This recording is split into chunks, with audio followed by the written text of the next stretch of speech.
let's set a scene that, well, it might honestly feel a bit too familiar. Picture this. It's 11:40 on a Tuesday night. A typical 41-year-old worker, let's call her Jem, is standing at her kitchen counter in her hospital badge, eating cereal out of a coffee mug. She's stressing over a broken water heater, so she pulls out her phone and searches for the average 401k balance by age, specifically looking for the new 2026 edition numbers. She reads the headline number for her bracket, and her heart just completely sinks. She sets her phone face down, totally defeated. But here is the fascinating part. 2 exits down the exact same highway, another 41-year-old, Trevor, read the identical headline number that morning. But instead of feeling defeated, Trevor felt a quiet little flush of confidence and actually went out to price a new grill.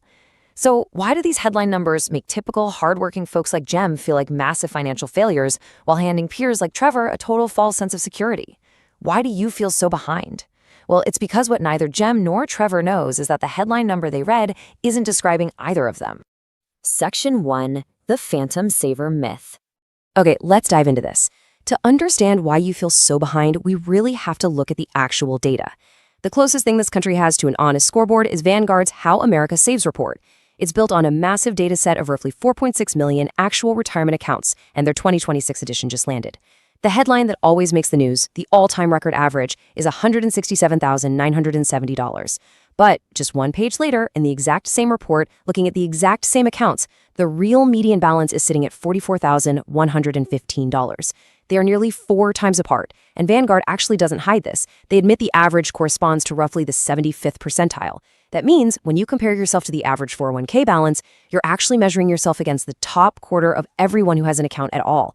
It's an arithmetic artifact created by smearing a small number of massive accounts across everybody else. Let's call this statistical ghost the Phantom Saver. When you break this down by age, the illusion just completely falls apart. Half of real people are above the median and half are below. In the 35 to 44 bracket, Jem and Trevor's bracket, the real person right in the middle has about $47,000. But the Phantom Saver, he has $120,000. For people aged 55 to 64, which is the last stop before retirement, a real person has roughly $107,000. The Phantom has over $300,000. At every single stage of life, the Phantom Saver is roughly 3 times richer than the median American. And every single year, millions of people compare their real life to him and incorrectly conclude they are failing. Section 2. Balances versus monthly income. Now, seeing those real numbers is a relief, for sure, but we need to go a step deeper. A lump sum balance on a screen is incredibly abstract. A balance is really just a promise about future money. So to actually grasp what these numbers mean for your life, we have to do the only conversion that matters. We need to turn balances into monthly income. But warning, the exchange rate here can be a harsh reality check. Take that median $107,000 balance for someone aged 55 to 64. Handing a 65-year-old that entire pile of cash to buy guaranteed lifetime income right now, it buys about $670 a month. 30 years of saving, deferring your payroll, agonizing over the stock market, and it converts into, essentially, a car payment. That is the stark reality behind the number on the screen. And when you build an annual budget out of that, the math gets genuinely terrifying.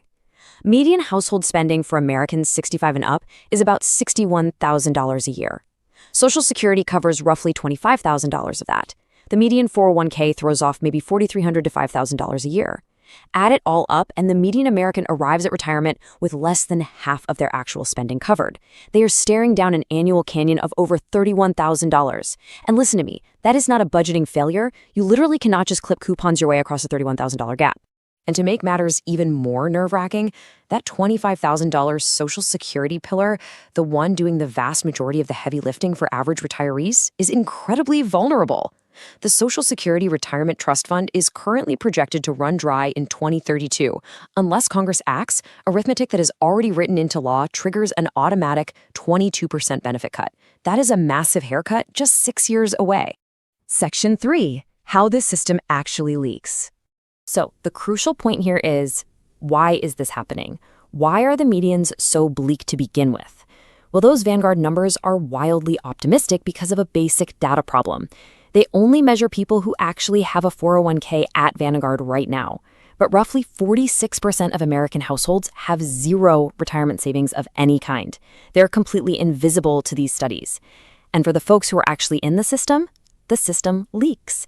It leaks because being broke is incredibly expensive. In 2025, 6% of participants took a hardship withdrawal. The median amount was just $1,900. People aren't raiding their accounts to go buy jet skis. 36% of these withdrawals were literally just to stop a foreclosure or an eviction, and 31% were from medical emergencies. People are using their 401k as an emergency fund, taking massive tax penalties to do it, simply to survive. The system also has deep structural flaws. We built the 401k as a stay-put instrument, but median job tenure is now just 3.9 years. So what happens? A third of people cash out entirely when they switch jobs. For those who don't, we now have 31.9 million abandoned accounts sitting at old employers holding $2.1 trillion, like socks lost in a giant laundromat. Add in the Department of Labor's finding that just a single 1% extra hidden fee cuts your final balance by 28% over a career, and you really start to see why the math is so brutal for normal workers. Section 4, a two-tiered retirement system.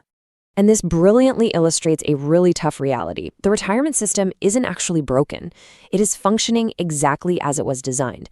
The catch is that it's a two-tiered system, and only one of those tiers was ever really advertised to the public. Outliers at the top heavily warp the entire data set. It's crazy when you compare two extremes in the same system. Jem, our typical middle school teacher or hospital worker, has a real normal balance of $47,000. Now look at tech billionaire Peter Thiel.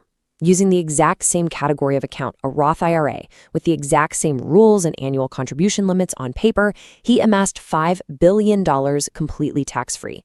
He used his account to buy fraction of a penny founder shares in what became PayPal. Jem and Peter are technically obeying the same rules, but they are playing an entirely different game on an entirely different board. And what about Trevor? You know, the guy with 340 grand who felt great about himself. Listen, Trevor didn't outsave Jem. He isn't more disciplined. Roughly half of his portfolio is just lucky company stock from an employer that got acquired. Or take the average 62-year-old 401k millionaire who has been at the exact same company for 26 years. He's not a financial genius. He's just the lucky survivor of an extinct, stable labor market. Typical winners mostly benefited from luck, not superior discipline, but they drag that average up, making normal people feel like failures.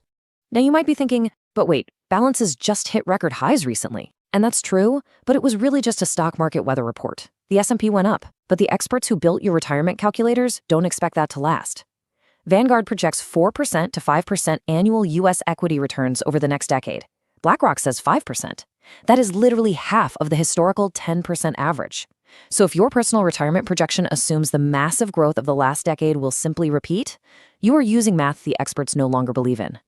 Section 5, escaping the default rate trap. Let's move to how this builds into an actual, actionable strategy.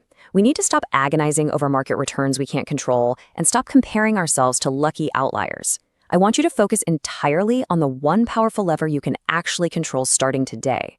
We need to talk about the quiet menace hiding in your account right now, the auto-enrollment trap. Auto-enrollment is great because it pushes plan participation up to 91%. But here's the catch. The default contribution rate chosen by human resources is typically a tiny 3%. And because people just accept the default, they stay there forever. Even worse, every time you take a new job and get a raise, your savings rate silently resets back down to 3%. You are trapped in a rate you never actually chose. So here is the exact 4-minute climax of this whole explainer. Exactly what you can do to take action today. Step 1, find out your exact employer match today, not this weekend, today. And make sure you're getting all of that free money. Step 2, log into your account and physically look at your contribution percentage. And step 3, if it says 3%, change it, raise it, move it up a point today and move it up another point after your next raise.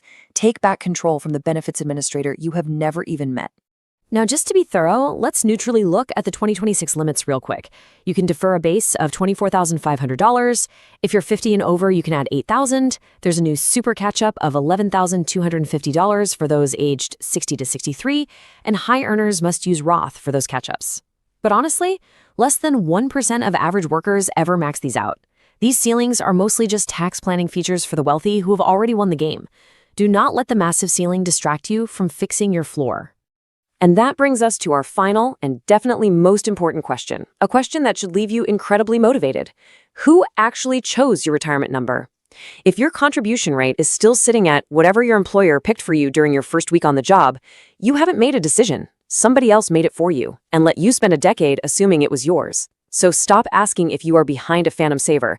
Go log in today, touch that number, and take back control of your financial future. Thanks so much for joining me on this explainer, and we will see you next time.